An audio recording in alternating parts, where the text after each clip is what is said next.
Hi everyone, how are you? And welcome to part 2 of how to use your values, and we touched on truth last time, to eliminate toxic people and toxic situations in your life. And this is based on my own life experience that I am sharing with you right now and what's worked for me.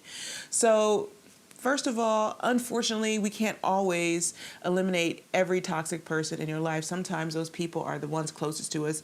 Sometimes it's our parents or our siblings or our boss or person that we're married to. If you're not married to them, it's a little bit easier to get away from them. But how to minimize that toxicity and how it affects you in your day-to-day life is what we're going to talk about today. Okay, so let's talk about situations of toxicity for people that, let's say, that we aren't married to. We'll save that one for last because that's a little more challenging. So let's say that this person is in your family and you've had a conversation with them, many conversations, and perhaps you even laid your boundaries, but they continue to be toxic. So what you can do in this situation is control the amount of time that you're spending with any toxic person in your life, but especially those that are harder to eliminate. When they aren't your family, it's a lot easier to kind of leave them behind and move forward and wish them the best, wish them luck. Obviously, we have good intentions for everyone, but it doesn't mean that it have to be an intricate part of our life. When they are a family, it starts to get a lot more complicated.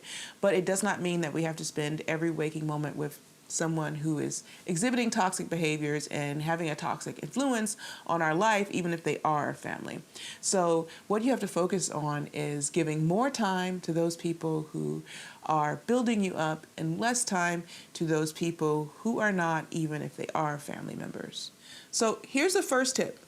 I want you to keep track of the amount of time that you are spending with the good ones, and those are the people who are building you up and creating positive energy in your life, and then keep track of the time that you're spending with the, for lack of saying bad, but the not as good ones who are creating that toxicity in your life. So go ahead, spend a week, spend a few days, whatever amount of time you think will work. I would say about a week, and keep track of that time that you're spending with these two sets of people. So what's going to happen from there is that those numbers are actually going to tell a story, and it's going to tell the story of your life, and it's going to tell the story about how much support and how much positive energy you're getting from the balance of good or bad. So hopefully when you do this exercise, you're going to see that you're spending more time with those positive influences. But if you're seeing that you're spending more time with those negative influences, then you're going to have to start making that shift toward the positive. Okay, so in the next challenge I'm going to have for you is this. Once you see that shift, I want you to start giving less time to those negative people. And I want you to get it to 5 minutes per day of the negative.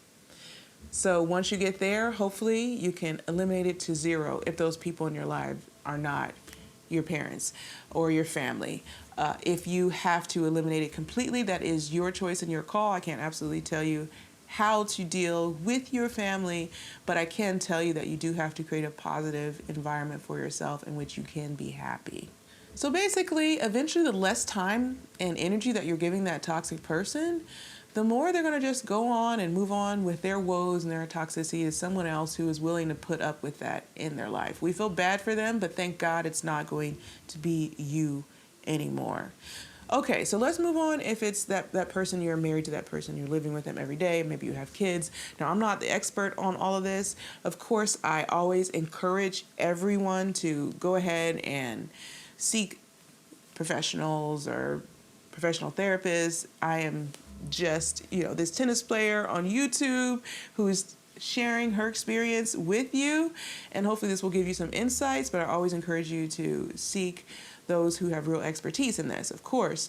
But if you're married to that person, then you don't always have to react to those toxic triggers that this person's going to be close to you, so they will know what your triggers are, but you don't have to react to them.